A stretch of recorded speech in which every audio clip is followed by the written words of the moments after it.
என்னுடைய கருத்துக்களையும் காணொளிகளையும் மடைமாற்றம் செஞ்சுட்டாங்க. என்ன மடைமாற்றம் செஞ்சுட்டாங்க? வா பேசுவோம். அதாவது நான் இஸ்லாமிய சகோதரர்கள் அங்கேயும் 4 பேர் எச்சசோறு திங்கிறதுக்கு இருப்பான்றத சொன்னது கிருஷ்ணமூர்த்தி, சிவாஜி கிருஷ்ணமூர்த்தி தான். பகிரங்கமா தமிழக முதல்வர் அவர்கள் மன்னிப்பு கேட்கணும். அந்த எச்சசோறுன்னு சொல்றாரு இல்லையா, அந்த சமூகம் கிட்ட தான் ஓட்டுகளை பொறுக்கி பொறுக்கி தின்னுகிட்டு இருக்கிறது. அந்த எச்சசோத்துக்கிட்ட தான் இந்த எச்சசோறு தின்னுகிட்டு இருக்காங்க. இந்த பைத்தியக்காரன் கிருஷ்ணமூர்த்தி பேசிக்கிட்டு இருக்கிறான் இல்லையா, அந்த பைத்தியக்கார கிருஷ்ணமூர்த்தி ஒரு நடிகர் பின்னாடி தான் பேசிக்கிட்டு இருக்கிறாரு. எங்க சின்னையான்னு சொல்லிட்டு பாய்ங்க பாய்ங்க பாய்ங்கன்னு தள்ளி வைக்கிறது யாரு? இந்த மண்ணினுடைய பூர்வ குடி, மூத்த குடி மக்கள்ல நாங்களும் ஆதிக்குடி தான். அதை சொல்றதுக்கு தெம்பும் திராணியும் இருக்கா இந்த சிவாஜி கிருஷ்ணமூர்த்திக்கு? இஸ்லாமிய சகோதரர்கள், மாற்று மத சகோதரர்கள் கூட ரொம்ப பாலியல் வன்புணர்வு செய்யக்கூடிய அளவுக்கு ஹோலியை கொண்டாடிட்டு இருக்கிறோம். நடிகர்கள் பின்னாடி போகக்கூடிய இளைஞர்களுடைய கூட்டம் எனக்கு தேவையில்லை. கலைஞர் பின்னாடி போனது எதன் அடிப்படையில்? ஸ்டாலின் பின்னாடியே இன்னைக்கு உதயநிதி பின்னாடியே நிற்கிறது எதன் அடிப்படையில்? கேனத்தனமான கேள்வி இல்லையா இது? முதல்ல முட்டாள்தனமான கேள்வி இல்லையா? சுய அறிவோட இருக்கக்கூடியவர்கள் கேட்கக்கூடிய கேள்வியா அது? என்ன பண்ணீங்க, என்ன இப்பதானே வரவே செய்யறாரு. நீங்க என்ன பண்ணிட்டீங்க? அண்ணன் 40 ஆண்டுகளுக்கு மேல அரசியல் பொது வாழ்க்கையில இருக்கீங்க. நீங்க ஒரு துணை முதல்வராக இருக்கணும், இல்ல ஒரு அமைச்சரவையில் இடம் பெற்றிருக்கணும். என்ன பண்ணிட்டீங்க? அண்ணன் திருமானன் தனியா மக்கள் நல கூட்டணி எல்லாம் வச்சு ஆரம்பிச்சிங்கல்ல, ஜெயிச்சிருக்கணும்ல, ஏன் பண்ணல? கமலஹாசன் என்னெல்லாம் பண்ணாரு? ரிமோட்டை போட்டு தூக்கி போட்டு அடிச்சாரு, உடைச்சாரு. பைத்தியம், பியூர் பைத்தியம். மனநலம் பாதிக்கப்பட்டு பண்ணக்கூடியவன் வேலை அதெல்லாம்.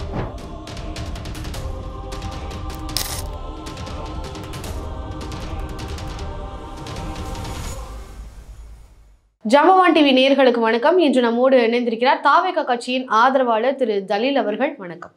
வாழ்த்துக்கள் சார். இன்றைக்கு ஒரு முக்கியமான விஷயத்தை பற்றி தான் பேசலாம் அப்படின்ற மாதிரி சிவாஜி கிருஷ்ணமூர்த்தி அவர்கள் தாவேகா கட்சி ஆர்கனைஸ் பண்ணி நடத்திய இஃப்தார் நிகழ்வை விமர்சித்து பேசியிருந்தாரு. அதில் இஸ்லாமியர்களை தரக்குறைவாக பேசிட்டாரு அப்படின்ற மாதிரியான பல விதமான விமர்சனங்கள் பல கண்டனங்கள் எழுந்த நிலையில் இப்போ அவர் அதுக்கு ஒரு காணொளி வெளியிட்டிருக்கிறாரு. நான் அந்த மாதிரி இஸ்லாமிய சகோதரர்களை அப்படி பேசணும்னு நினைக்கல. என்னுடைய கருத்து விஜய் அவர்களை விமர்சனம் பண்ணணுன்றது தான். அதை வேறு யாரோ மடைமாற்ற என்னுடைய கருத்துக்களை மடமாற்றி அப்படி பேசுறாங்க. ஆனா என்னுடைய நோக்கம் அது இல்லை அப்படின்ற மாதிரியான கிளாரிட்டிக்கு ஒரு வீடியோ வெளியிட்டிருக்கிறாரு. இதை பற்றி உங்களுடைய பார்வை என்ன? அதாவது ஆகச்சிறந்த ஒரு பேச்சாளரோ இல்லை ஒரு மிகப்பெரிய ஒரு சமூகத்தின் மீது அறிவும் அக்கறையும் சிந்தனை கொண்ட ஒரு நபர் அல்ல இந்த சிவாஜி கிருஷ்ணமூர்த்தி. சரிங்களா? 3ஆம் தர மக்களை விமர்சிப்பது போல இன்னைக்கு திராவிட முன்னேற்ற கழகம் ஆட்சியில் இருக்குது அப்படின்றதுக்காக இருக்கக்கூடிய அத்தனை பேருமே இந்த ஒரு அடிமை. அதனால தான் தலைவர் அவர்கள், தளபதி அவர்கள் சொன்னார், இங்கே மன்னராட்சி நடக்குதுன்னு சொல்லிட்டு. இங்கே இருக்கிறவனை ஒட்டுமொத்த நபர்களையும் அவர் அப்படி தான் சிந்திச்சு பேசுவார், சித்தரித்து பேசுவார். புரியுதுங்களா? அவர்கள் கண்ணை மூடிக்கிட்டு ஒரு கனவு கற்பனை கோட்டையை கட்டிக்கிட்டு அதுக்குள்ளே வாழ்க்கையை நடத்திட்டு இருக்கிறாரு சிவாஜி கிருஷ்ணமூர்த்தி. அவர்களுடைய தலைவரும் அப்படி தான் இருக்கிறாரு. அதனால தொண்டனும் அப்படி தானே அறிவுறுத்தப்பட்டிருப்பார், அவரும் அப்படி தான் அறிவுறுத்தப்பட்டிருக்கிறாரு. என்னுடைய கருத்துக்களையும் காணொளிகளையும் மடைமாற்றம் செஞ்சுட்டாங்க. என்ன மடைமாற்றம் செஞ்சுட்டாங்க? வா பேசுவோம். அதாவது நான் இஸ்லாமிய சகோதரர்கள் அங்கேயும் 4 பேர் எச்சசோறு திங்கிறதுக்கு இருப்பான்றத சொன்னது கிருஷ்ணமூர்த்தி, சிவாஜி கிருஷ்ணமூர்த்தி தான். பகிரங்கமா தமிழக முதல்வர் அவர்கள் மன்னிப்பு கேட்கணும். புரியுதுங்களா? இது போன்று வாடகைக்கு வாயை விட்டுக்கிட்டு இருக்கிறவனுடைய வாயை உடைக்கணும். இஸ்லாமிய சகோதரர்கள் நீங்கள் அடித்தா திருப்பி அடிக்க சொல்லி தான் சொல்லி கொடுத்துருக்கோம். உன்னை ஒருத்தன் துன்புறுத்துறான் அப்படின்னா சம்மந்தமே இல்லாமல் ஒருத்தனை அடிக்கிறான்னா அவனை திருப்பி அடி தவறு இல்லைன்னு சொல்லியிருக்கு. புரியுதுங்களா? அப்போ இவர் பேசியிருக்கிறாருன்னா திரும்ப பேசுறதுக்கு இஸ்லாமிய சமூகத்தில் அத்தனை பேரும் தயாராக தான் இருக்கிறாங்க. ஆனால் கண்ணியத்தை கடைபிடிக்க வேண்டிய இடத்துல இருக்கும், புனிதமான ரமலானுடைய மாதத்தில் இருக்கும். இப்படிப்பட்டவர்களுடைய இந்த எச்சசோறுன்னு சொன்னார் பார்த்தீங்களா, அவர்கள்ட்ட தான் ஓட்டு பொறுக்கி தின்னுக்கிட்டு இருக்கு இந்த திமுக அரசாங்கம். யாரை இவர் சொல்கிறாரோ அந்த எச்சசோறுன்னு சொல்கிறார் இல்லையா, அந்த சமூகம் கிட்ட தான் ஓட்டுகளை பொறுக்கி பொறுக்கி தின்னுக்கிட்டு இருக்கிறது. அந்த எச்சசோத்துக்கிட்ட தான் இந்த எச்சசோறு தின்னுக்கிட்டு இருக்காங்க. அப்போது இவர்கள் தொப்பி போட்டவர்கள் இஸ்லாமியர்களை காரணம் காட்டி கொண்டு அவர்கள் எச்சசோறுன்ற ஒரு வார்த்தையை பயன்படுத்தியிருக்கிறாருன்னா அவர்கள்ட்ட ஓட்டு பொறுக்கி திங்கிறியா? அப்போ உங்களை என்ன வார்த்தை கொண்டு விமர்சிப்பது? புரியுதுங்களா? அப்படியும் அப்படிப்பட்டவர்கள்ட்டையும் பொறுக்கி திங்கிறது தான் திமுகவினுடைய வேலை. அதனுடைய முதலாளிகள் எப்படியோ, மன்னராட்சி எப்படியோ, அதனுடைய சேனையும் அப்படிதான் செயல்படுவார். Okay sir. ஆனால் இப்போ அவர் என்ன குறிப்பிடுறாருன்னா, விஜய் அவர்களுடைய அந்த ஒரு நிகழ்ச்சியை பொறுத்த வரைக்கும் அவர் நாடகம் ஆடுறாரு. இது வரைக்கும் எந்த இஸ்லாமியர்களுடைய பிரச்சனைக்கு வந்து நின்றுருக்கிறாரு, எதுக்காவது வந்து குரல் கொடுத்துருக்கிறாரா அப்படின்ற கேள்விகளை முன்வைக்கிறாரு. திருப்பரங்குன்றத்தில் உங்க முதல்வர் எங்க போனாரு? உங்க துணை முதல்வர் எங்க போனாரு? இஸ்லாமியர்களுக்கு இங்கே அத்தனை பிரச்சனைகளும் நடக்கும்போது இப்போ சமீபத்தில் நடந்த பிரச்சனையில இப்போ ஒரு கல்லூரி விழால நடந்துகிட்டு இருக்கக்கூடியதுல என்னுடைய சகோதரி உள்ள போறாங்க. அது இஸ்லாமிய சகோதரிகள்னு கிடையாது. இஸ்லாமிய சகோதரிகளுடைய புர்கா வந்து கலட்டப்பட்டது. மற்ற மாற்று மத சகோதரிகள் சுடிதார் அழிஞ்சிக்கிட்டு போகக்கூடிய மேலே போடக்கூடிய துப்பட்டா சால்னு சொல்லுவாங்க. அந்த துப்பட்டாக்கள் அத்தனையும் கருப்பு நிறத்தில் இருந்ததுனால அங்கே பிடுங்கி வைக்கப்பட்டிருக்குது. இஸ்லாமியர்கள் அணிந்துகிட்டு இருக்கக்கூடிய அங்கிய பெண்கள் போடக்கூடிய புர்காவை ஃபர்தாவை கழட்டி வச்சுருக்காங்க. இதெல்லாம் எதன் அடிப்படையில் நடக்குது? சிஏஏ ஒரு போராட்டம் பிரச்சனைன்னு சொன்னீங்கல்ல, இந்த ஹோலி பண்டிகை கொண்டாடுறதுக்கு யூபியில் வந்து எல்லா பள்ளிவாசல்களையும் மூடுனீங்கல்ல, சமூக நீதி காவலர் இங்கே என்ன நீங்கள் நட்டு வச்சிட்டீங்கன்னு கேட்குறேன். இப்போ இது எல்லா பிரச்சனைகளும் சொல்கிறீங்களே சார், இந்த பிரச்சனைகள் எல்லாத்துக்கும் விஜய் அவர்கள் என்ன சொல்லியிருக்கிறாரு? நான் வந்து திருப்பியும் சொல்கிறேன், உங்களை மாதிரி ஓட்டு பொறுக்கிற நேரத்தில் நான் வந்து நடிக்கக்கூடிய நடிகனா அவர் இல்லை. ஓட்டு போடும்போது நடிக்கக்கூடிய நடிகனா நான் இல்ல. ஓட்டு போடும்போது தான் நீங்க நடிச்சுக்கிட்டு இருக்கீங்க. அதனாலதான் புடுங்கின 3 மாவட்ட செயலாளருக்கு திருப்பி கொடுத்துருக்கீங்க. நெல்லை வகாபா இருக்கட்டும், ஆவடி நாசரா இருக்கட்டும், செஞ்சி மஸ்தானா இருக்கட்டும், இவர்கள் அத்தனை பேருக்கு புடுங்குனீங்களா இல்லையா பதவியை? இன்னைக்கு எதன் அடிப்படையில் நீங்க திருப்பி கொடுத்துருக்கீங்க? இப்போ நீங்க சொல்றீங்க தேர்தல் இவர்களை விட மிகப்பெரிய எழுத்தாளர்களும் நடிகர்களும் ப்ரொடியூசர்களும் வெளியில இல்லை, அவர்கள் குடும்பத்துல தான் இருக்கிறார். கலைஞர் அவர்கள் எழுதாத கதை வசனமா? ரெட் ஜெயின் தயாரிக்காத படமா? அவர்கள் மகன் நடிக்காத நடிப்பா? இந்த பைத்தியக்காரன் கிருஷ்ணமூர்த்தி பேசிக்கிட்டு இருக்கிறான் இல்லையா, அந்த பைத்தியக்கார கிருஷ்ணமூர்த்தி ஒரு நடிகர் பின்னாடி தான் பேசிக்கிட்டு இருக்கிறார். எங்க சின்னையா சின்னையான்னு சொல்லிட்டு. புரியுதுங்களா? வெக்கம், மானம், சூடு, சொரணை, ஈனம் எதுவுமே இல்லாத ஒரு பிறவிதான் இந்த கிருஷ்ணமூர்த்தி. சார், இப்போ நீங்க அரசியலுக்காக வந்து மக்கள் கிட்ட வந்து சந்திச்சு ஓட்டு வாங்குறாங்க, அதாவது இஸ்லாமிய மக்கள் கிட்ட ஓட்டு வாங்குறாங்க அப்படின்ற ஒரு குற்றச்சாட்டு வந்து திமுக மேல வைக்கிறீங்க. விஜய் அவர்கள் மீதும் அதே தான் வைக்கிறாங்க. ஏன்னா வந்து நடிகரா இருக்கும்போது அவர் யாராவது இஃப்தார் நிகழ்ச்சி நடத்த வேணாம்னு சொன்னாங்களா, இல்ல நடிகரா இருக்கும்போது இது மாதிரி நோம்பு வைக்க வேணாம்னு சொன்னாங்களா, அப்போ இஸ்லாமிய சகோதரர்களை மீட் பண்ண வேணாம்னு யாரும் சொன்னாங்களா? உங்களுக்கு என்ன பிரச்சனை வைக்கிறாருன்னா உங்களுக்கு என்ன பிரச்சனை? நான் என்ன கேக்குறேன்னா, இத்தனை நாளா நீங்க ஏன் நோம்பு வைக்கல? நீங்க இஃப்தார் இல்ல, நான் கேட்கறதுக்கு பதில் சொல்லுங்க. இத்தனை நாளா நீங்க இருக்கீங்க, இப்போ இவர் ஒரு விஷயத்த ப்ராப்பரா பண்ணிட்டாரு, அதுதான் உங்களுக்கு பிரச்சனையே. இவர் நோன்பு இஃப்தார் நிகழ்ச்சிக்கு கஞ்சி குடிக்க மட்டும் உங்களை மாதிரி எச்சசோறுங்கள்ட்ட வாங்கி திங்கிறதுக்கு மட்டும் வரல. என்ன, அவரு ப்ராப்பரா அவரு நோன்பு இருந்து அந்த நோன்பை நோற்று அதனுடைய மாண்பை கடைபிடித்து இஃப்தார் நிகழ்ச்சியில பங்கெடுத்து தொழுகையில பங்கெடுத்துட்டு போறாரு. அதுதான் உங்களை டிஸ்டர்ப் பண்ணுது. இதை நீங்க கலைக்கணும்ன்றது எண்ணத்துல தான் இருக்கீங்க. அப்படி இவங்க சொல்லிக்கிட்டு இருக்காங்க. இவர்களுக்காக 2 இஸ்லாமிய சமூகத்தினுடைய தலைவர்கள் பேசிக்கிட்டு இருக்காங்கல்ல, இவர்கள் எல்லாம் கற்பனை கோட்டையில தான் இருக்கிறாங்க. அவங்க நினைச்சுக்கிட்டு இருக்கிறாங்க நம்ம பக்கம் தான் ஒட்டுமொத்த இஸ்லாமிய கூட்டமும் இருக்குன்னு கற்பனையில வாழ்ந்துகிட்டு இருக்கிறாங்க. சார், அப்போ திமுக பண்ணக்கூடியதே தான் விஜய் அவர்களும் செய்யறாரு. திமுக இதே தானே பண்றாங்க. இதே மாதிரி அரசியலுக்காக, இதே மாதிரி ஓட்டுக்காக செய்யக்கூடிய வேலைகளை தான் விஜய் அவர்களும் ஓட்டுக்காக மக்களை வந்து ஏமாற்றக்கூடிய வேலைகளை செஞ்சுட்டு இருக்கிறாரு. அப்படியெல்லாம் ஒரு கொள்கை இருந்ததுன்னா, கொள்கை பரப்பு துணை செயலாளர் அன்னைக்கு மேடையிலேயே ஒரு இஸ்லாமிய சகோதரியை தான் ஏத்தினாரு. திமுக யாரை ஏத்திருக்கு காட்டுங்க, சொல்லுங்க.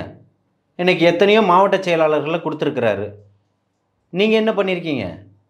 எத்தனையோ இஸ்லாமிய சகோதரிகளுக்கு பதவி வழங்கியிருக்கிறாரு, மாற்றுத்திறனாளிகளுக்கு பதவி வழங்கியிருக்கிறாரு. இதெல்லாம் நீங்க ஏன் பண்ணல? நீங்க இன்னைக்கு இஸ்லாமியர்கள் மீது மிகப்பெரிய, இன்னைக்கு தான் 75 ஆண்டுகள் இல்லாத ஒரு அக்கறை இன்னைக்கு தான் உங்களுக்கு இருக்கா?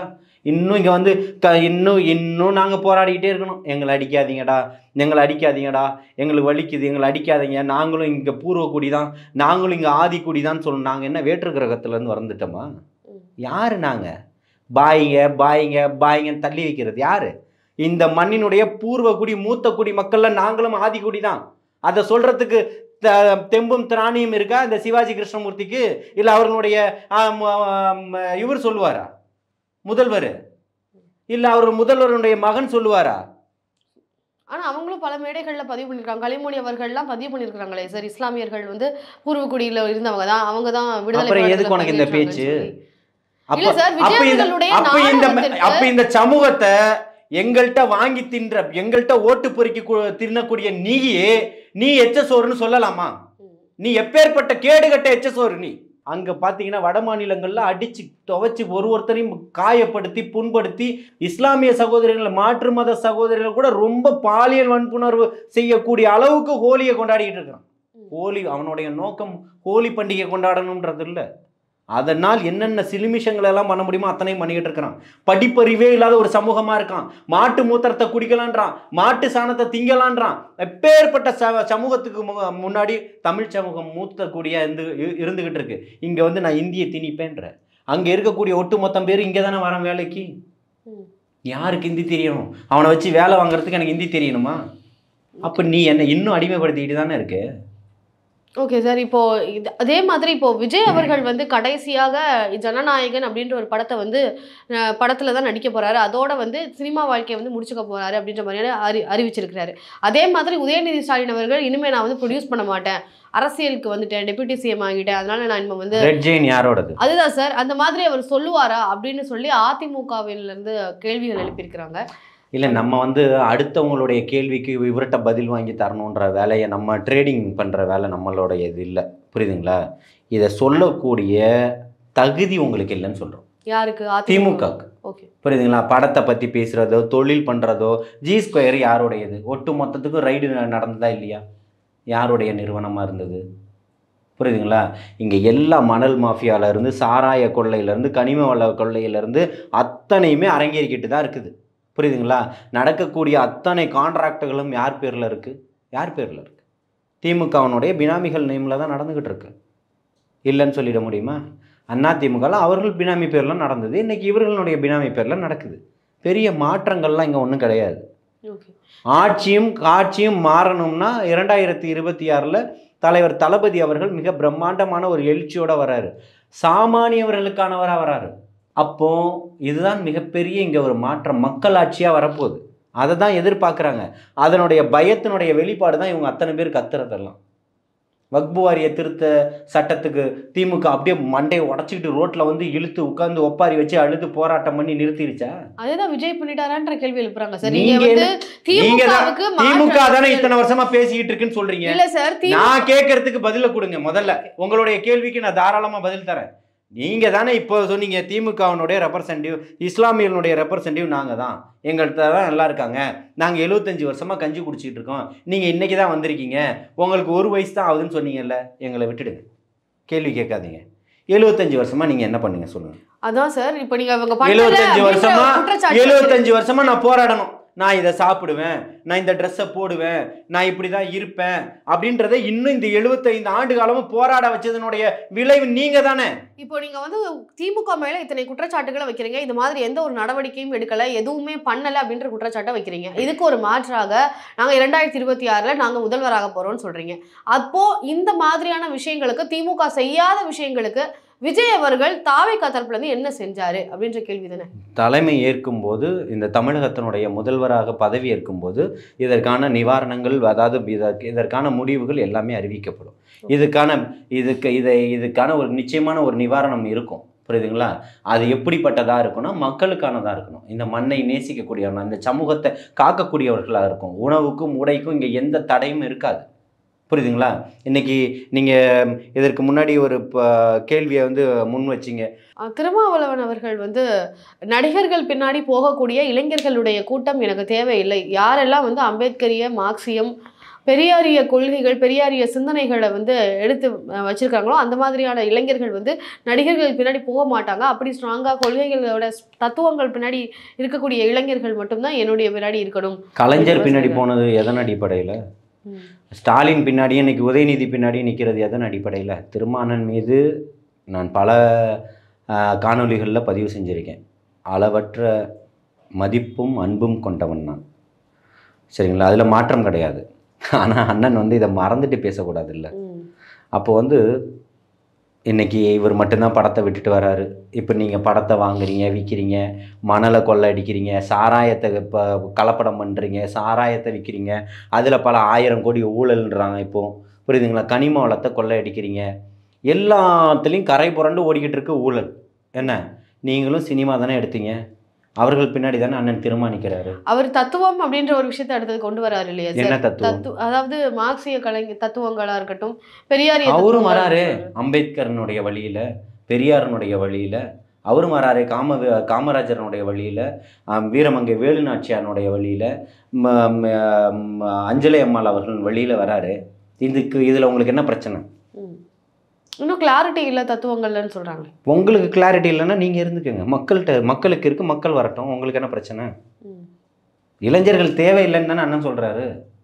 இந்த மாதிரி ஆட்டு மந்தை போல நடிகர்கள் பின்னாடி போகக்கூடிய இளைஞர்கள் தேவையில்லை, அவங்க என்ன சொல்ல வராங்க அப்படின்றத புரிஞ்சு அவங்களுடைய தத்துவங்கள் திமுக சொல்ற எல்லாமே இப்ப அண்ணன் கூட இருக்கிற எல்லாருக்கும் புரிஞ்சிருச்சா? இல்ல அண்ணன் சொல்ற எல்லாமே அண்ணன் பின்னாடி வர அத்தனை பேருக்குமே புரிஞ்சிருச்சா? எத்தனை பேருக்கு புரியும்? இல்லை சார், நீங்கள் எப்போவுமே இப்போ வந்து தாவேக்காவை வச்சு ஒரு கேள்வி எழுப்பினால் ஏன் திமுக கிட்ட மடைமாற்றுறீங்க அப்படின்ற ஒரு கேள்வி வைக்கிறாங்களே. யாரு? இல்லை சார், இப்போ தாவேக்கா ஒட்டி விஜய் அவர்களுடைய செயல்பாடுகளை குறித்து ஒரு கேள்வி எழுப்பும் பொழுது திமுக இதை செஞ்சுச்சா, திமுக இதை பண்ணிச்சா அப்படின்னு கேள்வி எழுப்புறீங்களா? இப்போ தாவேக்கா ஒன்று கேட்குது. இல்லை, நல்லா புரிஞ்சுக்கங்க. தாவேக்கான்றது இப்பொழுது ஆரம்பிக்கப்பட்டிருக்கக்கூடிய ஒரு கட்சி. இது 2026 தான் முதல் கட்டத்தினுடைய தேர்தலையே சந்திக்க போகுது. ஆனால் இங்கே இருக்கக்கூடிய 2 ஊழல்வாதிகளுக்கு மத்தியில் மிக பிரம்மாண்டமாக வந்து நிற்கக்கூடிய மக்களுக்கான ஒரு மனிதர் தான். அவர் என்ன பண்ணாரு? கேனத்தனமான கேள்வி இல்லையா இது? முதல்ல முட்டாள்தனமான கேள்வி இல்லையா? சுய அறிவோடு இருக்கக்கூடியவர்கள் கேட்கக்கூடிய கேள்வியா அது? என்ன பண்ணீங்க, இப்பதானே வரவே செய்யறாரு. நீங்க என்ன பண்ணிட்டீங்க? அண்ணன் 40 ஆண்டுகளுக்கு மேல அரசியல் பொது வாழ்க்கையில இருக்கீங்க. நீங்கள் ஒரு துணை முதல்வராக இருக்கணும், இல்லை ஒரு அமைச்சரவையில் இடம் பெற்றிருக்கணும். என்ன பண்ணிட்டீங்க? அண்ணன் திருமானன் தனியாக மக்கள் நல கூட்டணியெல்லாம் வச்சு ஆரம்பிச்சிங்கல்ல, ஜெயிச்சிருக்கணும்ல, ஏன் பண்ணலை? அப்போ அதுக்கான காரணம் அவர் எதுவுமே சரியாக செயல்படலைன்னு சொல்ல வரீங்களா? இல்லை, உங்களை அழிச்சிருவாங்கன்னு சொல்கிறோம். திமுகவும் அதிமுக அழிச்சிடும்னு சொல்கிறோம். அப்போ அதுக்கு அழிச்சிருவாங்கன்னா அதுக்காக என்ன செய்யணும்னு இப்போ திரும்ப மாற்றம் தான் தேவை.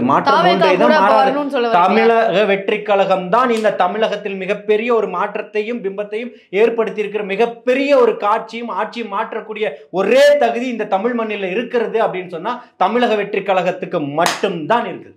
இப்போ மாற்றம் அப்படின்னு சொல்லி தாவேக்காவை சொல்றீங்க. இப்போ திருமாவளவர்களை அதிமுகவும் திமுகவும் அழிச்சிரும்ன்ற இதை நீங்க குறிப்பிடுறீங்க. தாவேக்காவுக்கு அப்போ வரணும்னு நீங்க நினைக்கிறீங்களா? நாங்கள் திரும்பவும் நேவனே சொல்கிறோம், வரவர்களை வாங்கன்னு வரவேற்கிறதுக்கு தயாராக இருக்கிறோம். வராதவர்கள் வீட்டில் போய் பாய் போட்டு படுத்து அவர்களை கூட்டிகிட்டு வரணுன்ற எண்ணம் எங்களுக்கு இல்லை. அவர்களை நம்பி இங்கே ஆரம்பிக்கப்பட்ட கட்சி இல்லை. இங்கே ஆட்சியும் காட்சியும் மாற்றணுன்றது மட்டும்தான் தளபதியினுடைய நோக்கம். நான் தனியாக தான் இல்லை, வரக்கூடியவர்கள் சமூகத்துக்காகவும் மக்களுக்காகவும் மண்ணையும் நேசிக்கக்கூடிய மக்கள் யாரெல்லாம் எதிர்த்து போராட்டம் பண்ணியிருக்கீங்களோ, நீங்கள் எல்லாமே ஒரு ஒரு ஒரு வட்டத்தில் குறுகி போய் நிற்கிறீங்களோ, உங்களுக்கு எல்லாம் ஒரு அட்டென்ஷன் மாறணும் அப்படின்னு சொன்னால் நீங்கள் விருப்பப்பட்டால் நீங்கள் வரலாம்னு சொல்லியிருக்கிறார். இதில் என்ன தப்பு இருக்குது? திமுக அறிவாலயத்துக்கு போன வண்டி அண்ணன் வந்து கையெழுத்து போட மாட்டேன்னு சொல்லிட்டு விடுதலை சிறுத்தைகளினுடைய அலுவலகத்துக்கு வராமல் அதிமுகவினுடைய அலுவலகத்துக்கு போய் கையெழுத்து போட்டு கூட்டணி ஒப்பந்தம் வச்சாங்களா இல்லையா? அப்போது அதிமுக பண்ணது நல்லா இருந்ததா? அதுக்கு முன்னாடி திமுக பண்ணிட்டு இருக்கிறது நல்லா இருந்தது, அதுக்கப்புறம் அதிமுக பண்ணிட்டு இருக்கிறது நல்லா இருக்குது, அதுக்கப்புறம் மக்கள் நலன் கூட்டணி நல்லா இருந்தது, திருப்பி திமுக நல்லா இருக்கு. ஸோ இப்போ நீங்கள் என்ன சொல்ல வரீங்க சார்? யாரையாவது நல்லவங்கன்னு சொல்லுங்கள், இல்லை கெட்டவங்கன்னு சொல்லுங்கள். அந்த கூட்டணியில் இருக்கும்போது அவர்கள் நல்லவராகிறாங்க. மனிதநேய ஜனநாயக கட்சி என்ன சொல்ல போகுது? மனிதநேய மக்கள் கட்சி என்ன சொல்ல போகுது? அந்த கூட்டணியில் இருக்கும்போது திமுகவை வசைப்பாடினார்களா இல்லையா? இன்னைக்கு திமுக கூட்டணியில் உட்காந்துக்கிட்டு அதிமுக வசைப்படுறார்களா இல்லையா? கருணாஸ் என்ன பண்ணிகிட்டு இருக்கிறாரு? தனியாரசு அண்ணன் என்ன பண்ணிகிட்டு இருக்கிறாரு? அந்த கூட்டணியில் தானே உங்களுக்கு சீட்டு கொடுத்தாங்க, 2 பேர் எம்எல்ஏ வாங்கி போனீங்க. இன்றைக்கி அங்கேருந்து திமுக வசை பண்ணிங்களா இல்லையா? சட்டமன்றத்தில் பாட்டெல்லாம் பண்ணாரா இல்லையா கருணாஸு? இன்றைக்கி டான்ஸ் ஆடிக்கிட்டு இருக்கிறார் திமுகவில். கமலஹாசன் என்னெல்லாம் பண்ணார்? ரிமோட்டை போட்டு தூக்கி போட்டு அடித்தார், உடைச்சார். பைத்தியம், பியூர் பைத்தியம், மனநலம் பாதிக்கப்பட்டு பண்ணக்கூடியவன் வேலை அதெல்லாம். எவனா ஓடிக்கிட்டு இருக்க டிவியை போட்டு உடைப்பானா? உடைச்சிட்டு அந்த டிவியை கொடுத்த வீட்டில் போய் நிற்பானா? அப்போ நீங்களாம் எப்படி அரசியல்வாதியா நீங்கள்? இப்போ கமலஹாசன் வந்து அன்னைக்கு வந்து ஒரு மாற்று பிம்பமாக இருந்தார், திமுக இன்னைக்கு எப்படி இருக்கிறாரு? அறிவாலயத்தின் வாசலில் கட்டப்பட்டு இருக்கக்கூடிய ஒரு இதை போல் இருக்கிறாரா? அடிமையை போல் ஆயிட்டாரா? அப்படி தான் ஆயிட்டாரு.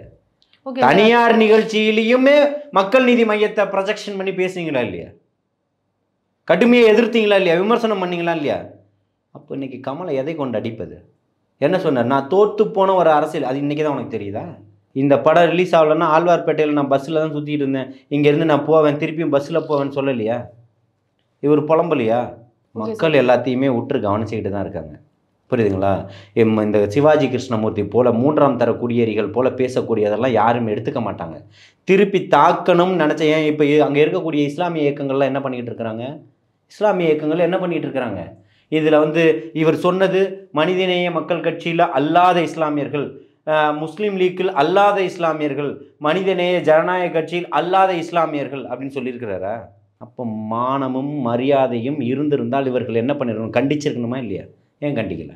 ஓகே, இது ராதவ அர்ஜுனா அவர்கள் தாவேகா கட்சியிலிருந்து நீக்கப்பட்டுறாரு அப்படின்ற மாதிரியான செய்திகள் வந்தது. அந்த செய்திகள் அப்புறம் அது தவறானது, ஃபேக்கான செய்திகள் அப்படின்னு சொல்லி கட்சி தரப்புல இருந்து சொல்லப்பட்டிருக்கு. இதை பற்றி நீங்க என்ன நினைக்கிறீங்க? எதனால இந்த செய்தி ஊடகமாக இருந்தாலும் சரி, ஊடகவியலாளர்களாக இருந்தாலும் சரி, உங்களை போன்ற நெறியாளர்களாக இருந்தாலும் சரி, அரசியல்வாதிகளாக இருந்தாலும் சரி, சரிங்களா, அவங்களுக்கு ஒரு டைம் லைன் தேவைப்படுது, ஒரு பிரேக்கிங் நியூஸ் தேவைப்படுது. அதுக்காக நீங்கள் தமிழக வெற்றி கழகத்தை பயன்படுத்திக்கிறீங்க. ஸோ இப்போ ஊடகம் தான் அதை பயன்படுத்திக்கிட்டாங்கன்னு குறிப்பிட்றீங்களா? வேற யார் சொல்லியிருப்பான்னு நினைக்கிறீங்க? தமிழக வெற்றி கழகத்தின் சார்ந்து ஒரு நியூஸ் சொல்றதா, ஃபேக்கா வர நியூஸை நீங்கள் எப்படி தகவல் இல்லாமல் நீங்கள் எப்படி போட முடியும்? ஒரு நியூஸ் வந்திருக்குன்னா அப்போ உங்களுக்கு எல்லா தொலைக்காட்சிகளுக்கும் தலைமை கழகத்தினுடைய தொடர்ந்து நட்பாக இருக்கீங்க. அங்கே இருக்கக்கூடிய கொள்கை பரப்பு செயலாளர்களாக இருக்கட்டும், இல்லை ஐடி விங்கில் உள்ளவர்களாக இருக்கட்டும், இல்லை தலைமை கழகத்தில் நிர்வாகிகள்கிட்டயாக இருக்கட்டும், நீங்கள் ஒரு கருத்து கேட்டிருக்கணுமா இல்லையா? உடனே உங்களுக்கு கிடச்சிருச்சு, இம்மீடியட்டாக ஒன்று பண்ணிடணும். ஏன்னா நம்ம தான் ஃபஸ்ட்டு நியூஸை போட்டு அது சரியாக தப்பான்றதெல்லாம் அப்புறம். அந்த மாதிரி தான் சிவாஜி கிருஷ்ணமூர்த்தி பேசிட்டு இது மடைமாற்றம். என்ன நீ பெரிய பெரிய விஞ்ஞானி, நீ பெரிய ஞானி, சுனிதா வில்லியம்ஸு அங்கே போய் மாட்டிக்கிட்டாங்கல்ல, அதுக்கு தனியாக ஒரு ராக்கெட் செஞ்சு அனுப்பிச்சிருக்கிறாரு. இவனே ஒரு பரதேசி, இவனுக்கு வாயை தவிர வேற என்ன இருக்கு இவனுக்கு? இவன் ஒரு பரதேசி தானே. திமுகவுக்காக திமுகவினுடைய பேரை சொல்லி இருக்கக்கூடிய அத்தனை ஆபாச வார்த்தைகளாலும் பேசக்கூடிய ஒரு பஞ்ச பரதேசி. காசுக்காக நீ வாயை வாடகைக்கு விடக்கூடியவன் நீ. அது இல்லைன்னா உன்னோட வயிறு எப்படா ரொம்பும்? இதை சொல்லி தானே, இந்த சமூகத்தை சொல்லி தானே, அந்த எச்சசோரை பேசி தான் உன்னுடைய தலைவனும் உன்னுடைய தலைவனை பெற்றவர்களும் வளர்ந்துருக்கிறாங்க, ஆட்சி அமைச்சிருக்கிறாங்க. தொடர்ச்சியாக நீங்கள் எங்களுக்கு குல்லா போடணும்னு நினச்சிங்க பாருங்க, 2026 அடிக்க போகிற அடி நீ எங்கே போய் எச்சசோறு வாங்கி திங்க போகிறன்றது தான் இங்கே பார்க்க கூடிய வேலைகளாக இருக்கும். தாவேகா கட்சியை ஒட்டி வந்த விமர்சனங்களுக்கு பல கருத்துக்களை எங்ககிட்ட தெரிவிச்சதுக்கு ரொம்ப நன்றி. வாழ்த்துக்கள்.